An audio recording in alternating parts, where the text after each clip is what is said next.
let's move on then to, well, back to the UK. And of course, the news that came out yesterday was that Rishi Sunak has decided to roll back some of his plans for his net zero policy. Now, I've labelled this as the first election casualty because, of course, one of the major problems that the Tory party has at the moment is how do they differentiate themselves from the Labour Party? There doesn't seem to be any real differentiation between policies at the moment. Other than the sleaze aspect of the Tory party, it seems hard to differentiate between them. But anyway, this is what Rishi had to say. Let's bring him on screen. For too many years, politicians and governments of all stripes have not been honest about costs and trade-offs. Instead, they've taken the easy way out, saying we can have it all. He said, this realism doesn't mean losing our ambition or abandoning our commitments. Far from it. I'm proud that Britain is leading the world on climate change. So we're still leading the world, even though we're not. But the government, Suella Braverman then followed up by saying our government is absolutely committed to delivering net zero by 2050 in line with our international agreements. But ultimately, we have to adopt a pragmatic approach, a proportionate approach. So people have spoken as they did in Uxbridge. They've sided with the Conservative policy to reject ULEZ. And this, I think, is the key, David, because they're seeing the response from the general public over the ultra-low emission zone, not just in London, but in the same types of policies in other towns. And of course, we're going to be talking more about the 20 mile an hour limitation later on in the programme. But it seems like it's like children with a new toy. They've spotted this might be an option for getting some support from a certain section of the community. And it seems to sit well more with Tory voters, perhaps in their minds. And so they're jumping on it. It seems a little naive. Well, it's the standard Conservative Party approach. First, you surrender the principle. So we're going to go for net zero in 2050. We're going to reduce carbon, whatever that precisely means. CO2 is an existential threat to us all, and climate catastrophe awaits. They buy all of that. Right? None of it's true, but they buy it all. And having surrendered all of the principles, they then say, well, we will manage the transition more efficiently than the other party, and we're not quite as, crazy and extreme as the other party, so vote for us, as an attempt to hold on to power. This is the way it always goes. This is why they're unable to regain lost ground. This is why there's such a disappointment to so many people. This is a standard Conservative Party policy, looking for a way of holding on to power, but not standing up for principle. No, indeed. But the key point here is that this is just words. They're pretending to step back from this, but they're still very much keeping 2050 in mind. In the meantime, though, who is really upset with them? Well, it's the corporations. So here's Lisa Brankin from Ford UK saying 3 years ago, the government announced the UK's transition to electric new car and van sales from 2030. The auto industry is investing to meet that challenge. This is the biggest industry transformation in over a century, and the UK 2030 target is a vital catalyst to accelerate forward into a cleaner future. Our business needs three things from government: ambition, commitment, and consistency.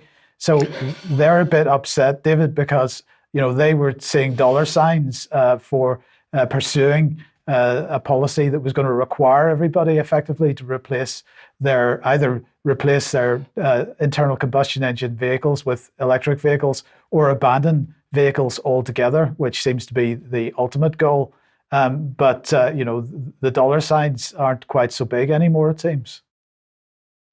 Well, yes, and this is the problem with government intervention of this sort. Here we have the Ford Motor Company, and if you look at some of their advertising, just criticising and looking with scorn and contempt at their old customers who bought petrol Ford cars, and they're not concentrating on making better cars for less money to deliver a better product for less cash to the consumer. No, their concentration is on modifying their offering to suit government policy. Right? The consumer is now irrelevant. It's all about the government and the relationship between the government and the corporations. And we're now seeing them bickering, because obviously that doesn't work, because the economy is itself based on us all having choices and making decisions, and the interaction of all of us producing signals through the economy that we respond to, and we share resources and serve one another as a result. All of that's gone because we're now dealing with government diktat and corporate response.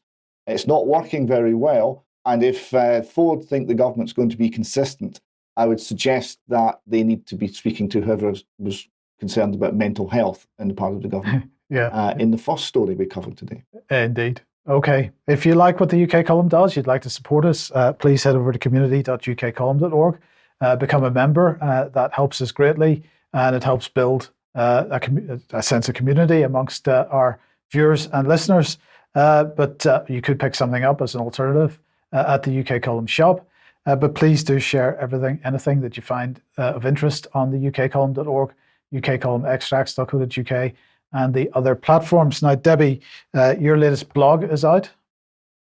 It is indeed. We've all heard of G20, but who's heard of B20? It's pretty significant.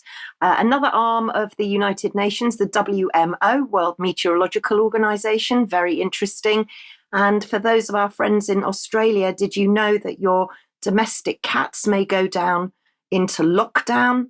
And one of the very interesting innovations now, an under-the-tongue COVID pill, plus a lot more.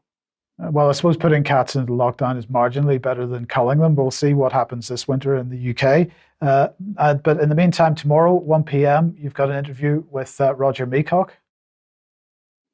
I have indeed, and Roger will be talking about mRNA specifically in animals, and we're going to be looking in the future with Roger at domestic animals as well, and the future of animals in 15-minute cities as well. Okay, thank you.